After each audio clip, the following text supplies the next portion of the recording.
With Democratic Senator Sherrod Brown wrote a letter urging Fed Chairman Ben Bernanke to get tougher on Wall Street's mega banks by requiring them to have bigger capital cushions.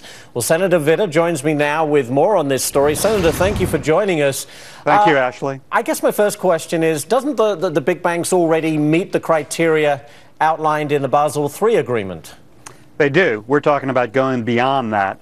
I'm not sure exactly how much would be the right amount, but we're talking about going beyond that requirement. I don't think Basel III gets us the capital cushion we need for future contingencies. I also don't think it equalizes the playing field because too big to fail, which is not dead, it's alive and well, unfortunately. It's really institutionalized by Dodd-Frank, gives the mega banks an advantage, including cheaper capital costs.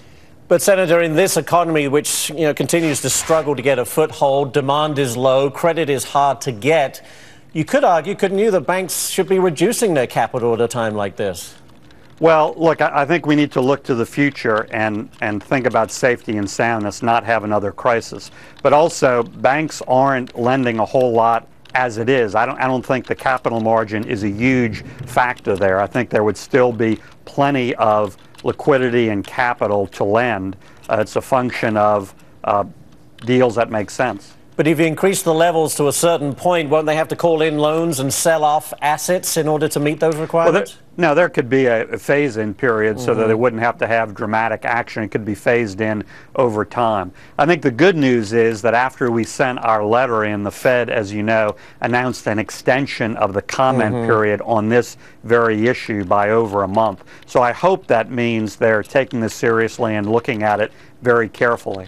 So you've been, I was reading some of your statements, you say that Mr. Bernanke and the Fed really has missed a huge opportunity, as you put it, to address the too big to fail issue. Do you believe that?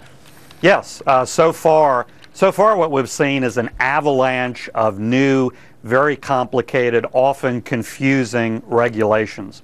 I don't think that makes us much safer at all.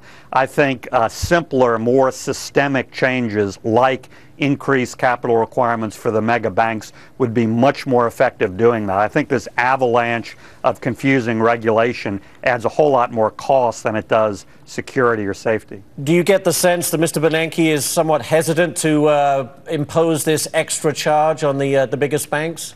Well, it certainly has been to date, but again, the fact that they extended their comment period on this very issue after receiving our letter, I hope is a positive sign from the policy point of view that I'm advocating.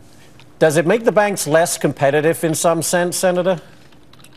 Certainly they're arguing that. Again, I think safety and soundness, including for the taxpayer, has to come first. And I also think we can still handle the needs of the economy even with these capital requirements. It may take more than one bank to participate in bigger deals, but that's certainly very doable. All right. Good stuff. Senator Vitter, thank you so much for joining us. Thank you, Ashley, really appreciate very much. it. Thank you. Interesting topic.